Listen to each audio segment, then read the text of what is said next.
তারেক রহমানের নেতৃত্বাধীন বিএনপি নিষেধাজ্ঞার বিষয়ে তাদের অবস্থানের নমুনাও কিন্তু রাজনৈতিক মাঠে এই ভয়াবহ একটা বিভক্তির পরিবেশেও কিন্তু অটল থেকেছেন। আওয়ামী লীগের রাজনৈতিক নিষেধাজ্ঞার বিষয়টি কি তাহলে তারেক রহমান ক্ষমতায় এলে সত্যিই তুলে নেবেন? শেখ হাসিনা যে আহ্বান তাকে জানিয়েছেন, এই যে শেখ হাসিনা বলে বসলেন তারেক রহমান যদি ক্ষমতায় আসেন আমি আহ্বান জানাবো, এটাই কি শেখ হাসিনা, তারেক রহমান, আওয়ামী লীগ, বিএনপি এবং ভারত সরকার, আমেরিকার সরকার, মার্কিন যুক্তরাষ্ট্র, সেনাবাহিনী তাদের মধ্যে আলাপচারিতার ফল? বিএনপির চেয়ারম্যান তারেক রহমান বাংলাদেশে ফেরবার ব্যবস্থা করতে পারবার পর থেকেই এই প্রচারণাটা চলে আসছিল যে তারেক রহমান বাংলাদেশে ফেরার এক রকমের সমর্থন পেয়েছেন ভারত সরকারের কাছ থেকে, আমেরিকার কাছ থেকে, বাংলাদেশ সেনাবাহিনীর কাছ থেকেও, এই কথার ভিত্তিতে বা এই প্রতিশ্রুতির ভিত্তিতে যে তিনি বাংলাদেশে একটা অন্তর্ভুক্তিমূলক রাজনৈতিক পরিবেশ সৃষ্টি করবেন। বিশেষভাবে ভারতের সঙ্গে বিএনপির সখ্যতার ভিত্তি হয়ে উঠেছে বাংলাদেশের রাজনীতিতে আওয়ামী লীগকে আবারও ফিরিয়ে আনার বা আওয়ামী লীগের রাজনৈতিক কার্যক্রমে যে নিষেধাজ্ঞা আছে সেটা তুলে নিতে তারেক রহমানের সক্রিয়তার বিষয়টি, সেটা একরকম ভারতে বাংলাদেশে দুতরফেই বারবার আলোচিত হচ্ছিল। তারেক রহমানের বিরুদ্ধে নির্বাচনী প্রচারণার সময় মানে জামায়াতে ইসলামী তাদের মূল প্রতিদ্বন্দ্বী, তার নেতা সৈয়দ মোহাম্মদ তাহের তো বিভিন্ন নির্বাচনী প্রচারণায় বলেই বেড়াচ্ছেন যে ভারতের সঙ্গে 3 চুক্তি করে তারেক রহমান বাংলাদেশে ফিরেছেন। তার প্রথম চুক্তিটি হচ্ছে এই যে তিনি বাংলাদেশে ফ্যাসিবাদীদের পুনর্বাসন করবেন, মানে বাংলাদেশে তিনি আওয়ামী রাজনীতির আবারও প্রবেশাধিকার দেবেন, তাদেরকে পুনর্বাসিত করবেন। এরপর বিএনপি এ ধরনের যুক্তির কোনো ভিত্তি নেই, জামায়াতে ইসলামী মিথ্যা প্রচারণা করছে বলে প্রতিবাদ জানালেও এই আলাপটা থামেনি। এমনকি ভারতের পররাষ্ট্র মন্ত্রণালয়ের মুখপাত্র রণধীর জয়সওয়াল তিনি যখন নিয়মিত ব্রিফিং এ এসেছেন তখন ভারতীয় সাংবাদিকরা তারেক রহমান ফেরবার পরপরই তাকে প্রশ্ন করেছিলেন যে ভারত নাকি তারেক রহমানকে দেশে ফিরতে সমর্থন দিয়েছে, এ কথাটা কি সত্যি? তারপর তো পানি আরো গড়িয়েছে, ভারতের সঙ্গে তারেক রহমানের ঘনিষ্ঠতা যে বেড়েছে তার প্রমাণ বুঝতে বাকি থাকেনি যখন বাংলাদেশের সাবেক প্রধানমন্ত্রী তারেক রহমানের মা খালেদা জিয়ার মৃত্যুর পর ভারতের পররাষ্ট্রমন্ত্রী এস জয়শঙ্কর ঢাকায় এসেছেন, প্রধানমন্ত্রী মোদী শোক বার্তা দিয়েছেন, আর সর্বশেষ ভারতের সংসদে শোক প্রস্তাব পাঠ হয়েছে, নীরবতা পালন হয়েছে খালেদা জিয়ার শোকে। এই সব মিলিয়ে ভারত আর তারেক রহমানের ঘনিষ্ঠতা নিয়ে যেমন নির্বাচনের হাওয়ার মধ্যে আলাপ বেড়েছে, সবচেয়ে বেশি যে আলাপ বেড়েছে সেটা হচ্ছে এই ঘনিষ্ঠতার মূল ভিত্তি হয়ে আছে তারেক রহমান আওয়ামী লীগের রাজনীতিকে বাংলাদেশে ফিরিয়ে আনবেন। শেখ হাসিনা সাম্প্রতিক এক সাক্ষাৎকারে ভারতীয় সংবাদ মাধ্যম উইয়ান নিউজকে দেওয়া এক সাক্ষাৎকারে সরাসরি বলেছেন যে তারেক রহমান যদি ক্ষমতায় আসেন তাহলে তার উচিত হবে আওয়ামী লীগের ওপর থেকে নিষেধাজ্ঞা তুলে নেওয়া, আওয়ামী লীগের রাজনৈতিক কার্যক্রমে নিষেধাজ্ঞা তুলে নেওয়া। কারণ শেখ হাসিনা তারেক রহমানকে বলছেন যে একটা কার্যকর বিরোধী দল ছাড়া গণতন্ত্র শক্তিশালী হতে পারে না এবং আওয়ামী লীগ প্রস্তুত একটা কার্যকর বিরোধী দলের ভূমিকা পালন করতে। শেখ হাসিনা উইয়ান নিউজের ওই সাক্ষাৎকারে, যে সাক্ষাৎকারে তাকে প্রশ্ন করা হয়েছিল যে তারেক রহমান আর বিএনপিকে কি বিশ্বাস করা যায়, তখন তিনি একদিকে যেমন বলেছেন তারেক রহমান জনগণের টাকা লুটপাট করে লন্ডনে আরামে নির্বাসনে 17 বছর কাটিয়ে এখন একটা ভালো সময়ে দেশে ফিরে এসেছেন, তিনি যেমন বলেছেন যে বিএনপি সুযোগ পেলেই খুব স্বল্পমেয়াদী লাভের জন্যও চরমপন্থীদের সঙ্গে হাত মিলিয়ে ফেলতে পারে, সেটাই বিএনপিকে নিয়ে তার সবচেয়ে বেশি শঙ্কা। এই সব কথা যেমন তিনি বলেছেন, তেমনি Sheikh Hasina I would urge them to, মানে আমি বিএনপির প্রতি তারেক রহমানের প্রতি আহ্বান জানাবো যে সংসদীয় গণতন্ত্র পুনঃপ্রতিষ্ঠায় আবারও ফিরিয়ে আনতে যাতে আওয়ামী লীগের ওপর থেকে নিষেধাজ্ঞা তুলে নেওয়া হয়।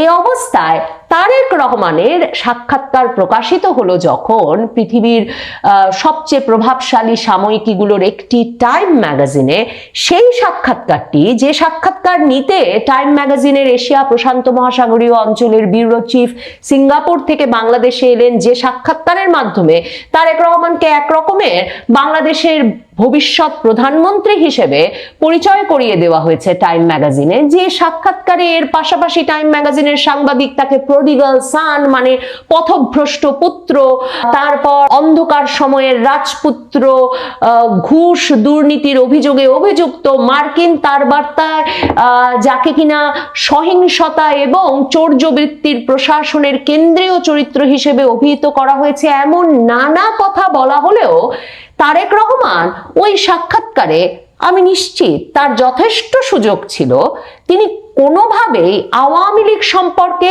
শেখ হাসিনা সম্পর্কে কোনো নেতিবাচক বাক্য বা শব্দ উচ্চারণ করেন নাই। তারেক রহমানকে প্রশ্ন করা হয়েছিল তার বিরুদ্ধে দুর্নীতির এত এত অভিযোগ, যেই অভিযোগে তিনি ১/১১ সরকারের সময় চরম নির্যাতনের শিকার হয়েছিলেন, সে প্রসঙ্গে তারেক রহমান সোজাসুজি উত্তর দিয়েছেন যে অন্তর্বর্তীকালীন সরকার এসে সেই সব অভিযোগ খারিজ করে দিয়েছে, কাজেই তিনি সেসব অভিযোগ প্রত্যাখ্যান করেন। কিন্তু শেখ হাসিনার আমলে রাজনৈতিক প্রতিশোধের অংশ হিসেবে সেসব মামলা চলতে পেরেছে এতদিন, বা এমন কোনো অভিযোগ তিনি আনেননি। বরং ১/১১ সরকারের সময় তিনি যে ব্যাপক নির্যাতনের শিকার হয়েছিলেন হেফাজতে থাকা অবস্থায়, সাংবাদিক যখন ওই প্রসঙ্গে আলাপ করেছেন টাইম ম্যাগাজিনে, তারেক রহমান তখন বলেছেন এখনো যখন বেশি শীত পড়লে তিনি পিঠে ব্যথা অনুভব করেন, তখন তিনি মনে করেন যে তার একটা দায়িত্ব আছে যে এ ধরনের ঘটনায় এরকম রাজনৈতিক প্রতিহিংসার শিকার যেন আর কেউ না হয় সেটা নিশ্চিত করা। তার মা কারাবরণ করেছিলেন, তার মাকে দুর্নীতির দায়ে মামলার মুখোমুখি হতে হয়েছে ১/১১ সরকারের সময়। এরপর শেখ হাসিনা আমলের পুরোটা সময়ই তিনি আইন, বিচার, গ্রেফতার এসবের মুখোমুখি ছিলেন। এ প্রসঙ্গে যখন কথা হয়েছে তখনও টাইম ম্যাগাজিনে তিনি বলেছেন ওগুলো রাজনৈতিক প্রতিহিংসামূলক বিচার ছিল বটে, কিন্তু শেখ হাসিনার নাম কিংবা আওয়ামী লীগের নাম উল্লেখ করেন নাই। মায়ের মৃত্যুতে অশ্রুসজল হয়েছেন, কিন্তু বিএনপির অনেক নেতা যেমন অভিযোগ করেন যে শেখ হাসিনাই একরকম তার মাকে কারারুদ্ধ করে রেখে মৃত্যুর দিকে ঠেলে দিয়েছে, কিংবা বিএনপি পন্থী অনেকে যেমন বলেন যে শেখ হাসিনা কারাগারে রেখে স্লো পয়জনিং করেছেন খালেদা জিয়াকে, এমন কোনো অভিযোগ তারেক রহমান তার বাগানে বসে, ঢাকার বাড়ির বাগানে বসে যখন টাইম ম্যাগাজিনের সাংবাদিকের সঙ্গে সাক্ষাৎকার দিচ্ছেন তখন করেন নাই। বরং তারেক রহমান যে বিরাট সাহসী একটা মন্তব্য করেছেন এই সাক্ষাৎকারটিতে, যে সাক্ষাৎকারটিতে ক্রমাগতভাবে আসলে সাংবাদিক বিভিন্নভাবে তাকে ইউনিভার্সিটি ড্রপ আউট, মানে তিনি যে একজন গ্র্যাজুয়েটও নন, ইউনিভার্সিটির পড়ালেখাও শেষ করতে পারেন নাই, কিংবা তার সম্পর্কে আরো নানা রকম অভিযোগ, এমনকি তাকে বেশিরভাগ লোক এখনো বাংলাদেশে খাম্বা তারেক বলে চেনে, এমন সব কথা যদিও বা সাংবাদিক সেখানে উল্লেখ করেছেন, কিন্তু আমার কাছে মনে হয়েছে তারেক রহমানের এই সাক্ষাৎকারটি বিশেষ হয়ে উঠেছে তার এই সাহসী মন্তব্যটির জন্য, যে এমন একটা পরিস্থিতিতে যখন সরাসরি বলা হচ্ছে ভারতের সমর্থনে তিনি এসেছেন, আওয়ামী লীগকে ফিরিয়ে আনার শর্তে তিনি বাংলাদেশে ফিরতে পেরেছেন, নির্বাচনের বাকি আর মাত্র কয়েক সপ্তাহ, তারেক রহমান এই প্রভাবশালী ম্যাগাজিনের সাক্ষাৎকারে সরাসরি বলেছেন কোনো রাজনৈতিক দলকে নিষেধাজ্ঞা দেওয়া তিনি আদর্শিকভাবে পছন্দ করেন না।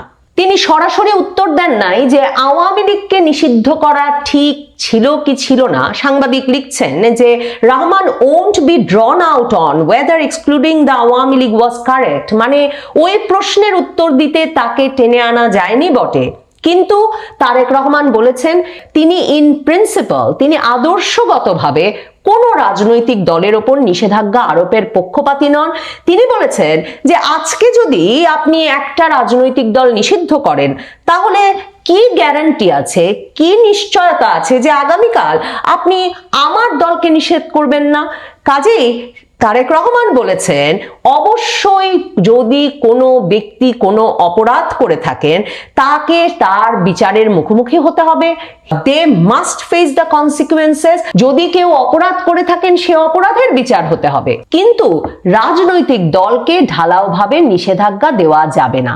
তারেক রহমানের এই অবস্থান আন্তর্জাতিক সংবাদ মাধ্যমে নিশ্চিতভাবেই মনে করায় যে যেমন ভাবে বিএনপি কিন্তু রাস্তায় নামেনি, বিএনপি ছাত্রদল কেউই রাস্তায় নামেনি যখন মে মাসে আওয়ামী লীগ নিষিদ্ধের দাবিতে ডেডলাইন দিয়ে হাসনাত আব্দুল্লাহ রাস্তায় নেমে এসেছিলেন এবং তার সঙ্গে এসে জামায়াতে ইসলামী, ছাত্র শিবির, ইসলামী আন্দোলন বাংলাদেশ, হেফাজতে ইসলাম বাংলাদেশ সহ ইসলামপন্থী দলগুলো যুক্ত হয়েছিল। বিএনপি কিন্তু তখন আনুষ্ঠানিকভাবে রাস্তায় নামেনি।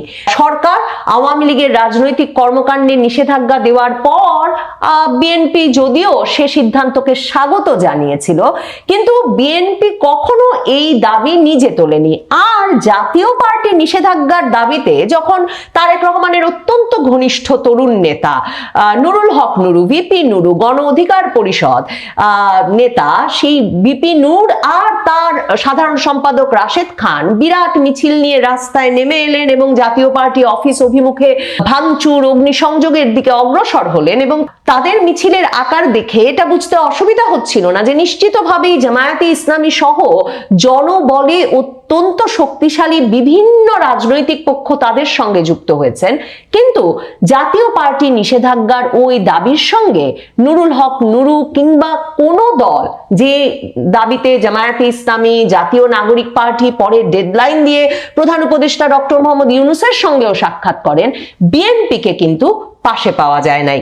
বিএনপির মির্জা ফখরুল ইসলাম আলমগীররা নুরুল হক নুরুকে জাতীয় পার্টি নিষেধাজ্ঞার দাবিতে রাস্তায় নামার পর সেনাবাহিনী ব্যাপক প্রহার করার পর যে জরুরি মিটিং যমুনায় ডেকেছিলেন ডক্টর ইউনূস, সেখানে মির্জা ফখরুল ইসলাম আলমগীর গিয়েছিলেন বটে, কিন্তু বেরিয়ে তিনি সংবাদ মাধ্যমকে বলেন যে জাতীয় পার্টি নিষেধাজ্ঞার বিষয়ে তাদের মধ্যে কোনো আলাপ হয় নাই। জাতীয় পার্টি যে এখনো রাজনীতিতে টিকে আছে, নিষেধাজ্ঞার কবলে পড়ে নাই এবং জাতীয় পার্টির নির্বাচনে অংশ নেওয়ার কথা বলছে, তার একটা বড় কারণ বিএনপির এই পাশে দাঁড়ানো। সেটা কিন্তু জিএম কাদের, শামীম হায়দার পাটোয়ারি সহ জাতীয় পার্টির চেয়ারম্যান, মহাসচিব এরাও স্বীকার করেন। কাজেই তারেক রহমানের নেতৃত্বাধীন বিএনপি নিষেধাজ্ঞার বিষয়ে তাদের অবস্থানের নমুনাও কিন্তু রাজনৈতিক মাঠে এই ভয়াবহ একটা বিভক্তির পরিবেশেও কিন্তু অটল থেকেছেন। আওয়ামী লীগের রাজনৈতিক নিষেধাজ্ঞার বিষয়টি কি তাহলে তারেক রহমান ক্ষমতায় এলে সত্যিই তুলে নেবেন? শেখ হাসিনা যে আহ্বান তাকে জানিয়েছেন, এই যে শেখ হাসিনা বলে বসলেন তারেক রহমান যদি ক্ষমতায় আসেন আমি আহ্বান জানাবো, এটাই কি শেখ হাসিনা, তারেক রহমান, আওয়ামী লীগ, বিএনপি এবং ভারত সরকার, আমেরিকার সরকার, মার্কিন যুক্তরাষ্ট্র, সেনাবাহিনী তাদের মধ্যে আলাপচারিতার ফল? সেসব প্রশ্নের উত্তর পেতে নিশ্চয়ই অপেক্ষা করতে হবে তারেক রহমানকে। টাইম ম্যাগাজিন যেমন বলছে, সত্যিকার অর্থে ভোটে জিতে বাংলাদেশের প্রধানমন্ত্রিত্ব পেতে হবে, নিশ্চয়ই তাকে তেমন সংখ্যাগরিষ্ঠতা পেতে হবে যেই সংখ্যাগরিষ্ঠতা পেলে তিনি তেমন সিদ্ধান্ত নিতে পারবেন। তবে তারেক রহমানকে বাহবা দিতেই হয় যে তিনি আন্তর্জাতিক সংবাদ মাধ্যমে খুব কম কথা বলেছেন। শুরুতেই বলেছেন তিনি কথায় তত ভালো না, বরং তিনি কোনো একটা কাজ পেলে সে কাজটি শেষ করায় বিশ্বাসী। সেই সাক্ষাৎকারেও তারেক রহমান যে সুস্পষ্ট করে বললেন রাজনৈতিক দলের ওপর নিষেধাজ্ঞা দেওয়ার বিষয়ে তার আদর্শিক আপত্তি আছে, সেটা বড় ধরনের সাহসী মন্তব্যই বটে। তারেক রহমানকে টাইম ম্যাগাজিন এই প্রসঙ্গেও জিজ্ঞেস করেছিল যে 2024 আগস্টের পর বাংলাদেশের রাজনীতির সবচেয়ে বড় পরিবর্তন তো ইসলামপন্থীদের বিরাট উত্থান। তারেক রহমান সে প্রসঙ্গেও উত্তরে বলেছেন, ইসলামপন্থীদের উত্থান, চরমপন্থা নিয়ে আশঙ্কা এর কোনো বিষয়ে না যেয়ে তিনি বলেছেন বাংলাদেশের মানুষ চায় এমন রাজনৈতিক অধিকার প্রতিষ্ঠিত হোক যেই রাজনৈতিক অধিকারে তারা তাদের মত প্রকাশের স্বাধীনতা পাবে। এবং তারেক রহমান বলেছেন সকল মানুষের রাজনৈতিক অধিকার প্রতিষ্ঠায় আমাদেরকে তাই একসঙ্গে কাজ করতে হবে। সকল মানুষ একসঙ্গে এবং সকলের রাজনৈতিক অধিকার প্রতিষ্ঠার এই অঙ্গীকার প্রকাশটিও আমার কাছে খুব তাৎপর্যপূর্ণ মনে হয়েছে। বিএনপি ভারতের সাথে আঁতাত করে বা রীতিমতো নাকে খত দিয়ে ক্ষমতায় যাওয়ার পথ তৈরি করছে, এ ধরনের একটা বয়ান তৈরির চেষ্টা আছে। বয়ান তৈরি করার চেষ্টা করা যায় এবং কিছু কিছু মানুষ সেটা গ্রহণও করেন। তাদের হাতে কি আরেকটা নতুন অস্ত্র আসলো? বেগম খালেদা জিয়াকে নিয়ে ভারতের সংসদে শোক প্রকাশ করা হয়েছে। এটা তাদের হাতে আরেকটা অস্ত্র, যেটার মাধ্যমে তারা প্রমাণ করার চেষ্টা করতে পারেন যে বেগম খালেদা জিয়ার এটা করে প্রমাণ দিয়েছে ভারত যে বিএনপি ভারতের সাথে আঁতাত করছে। আসবো এটায় কি বলা হয়েছে সেটা নিয়েও কথা বলবো, কিন্তু তার আগে এক অবিশ্বাস্য আঁতাতের যোগসূত্র দেখানো। যখন সবাই 5 বছর এই সরকার থাকতে হবে, নির্বাচন চাওয়া যাবে না, দেশি বিদেশি প্রচুর মানুষ সরকারের মধ্যে সরকারের বাইরে বিদেশে বসবাসকারী অ্যাক্টিভিস্টরা খুব সিরিয়াসলি এটা প্রপাগেট করার চেষ্টা করেছিল, এই সরকারকে সময় দিতে হবে, এটা করে ফেলবে, সেটা করে ফেলবে। তখন যারা যারা নির্বাচনের কথা বলতো, যেই বলতো, আমিও বলেছি আমিও ভারতের দালাল, কারণ ভারত বাংলাদেশে একটা নির্বাচনের কথা বলছিল, জেনারেল ওয়াকারুজ্জামান বলছিলেন, সুতরাং তিনিও ভারতের দালাল। সো যারা যারা নির্বাচন চাইতো, বিএনপি চায়, জেনারেল ওয়াকার চায়, আওয়ামী লীগও কখনো কখনো বলেছে ভারত চায়, সবাই একটা নেক্সাস হয়েছে, তারা আদতে ভারতের দালাল, আমিও ভারতের দালাল, প্রচুর শুনেছি, প্রচুর নির্বাচন চাওয়ার কারণে। এরপর জামাতের সমালোচনা যদি করা হয়, সেটাও ভারতের দালাল ট্যাগ। খুবই ফানি। ভারতের কতটা দালাল, দালাল বলতে যা বোঝায় সেটা জামাত কিনা আমি খুব সহজে একটা ভিডিওতে সেটা দেখাবো। যাই হোক, বিএনপির গায়ে এই ট্যাগ লাগিয়ে দেওয়ার চেষ্টা হয়েছে। ভারতের কোথায় কোন একজন কি বলেছে, কোন পত্রিকায় কি রিপোর্ট করেছে, এটাকে কেন্দ্র করে এই বয়ান তৈরির চেষ্টা আছে। তাহলে এটা একটা খুব গুরুত্বপূর্ণ ইস্যু হতে পারে। আমি মানবজমিন থেকে পড়ছি, বলা হচ্ছে এখানে ভারতীয় ব্যক্তিত্ব সহ যারা আছেন তাদের সাথে লোকসভায় বেগম খালেদা জিয়ার প্রতিও শ্রদ্ধা জ্ঞাপন করা হয়েছে। ভারতের বেশ কিছু রাজনীতিবিদ আছেন, তাদের উপমুখ্যমন্ত্রী আছেন, এরকম লোকজন আছেন।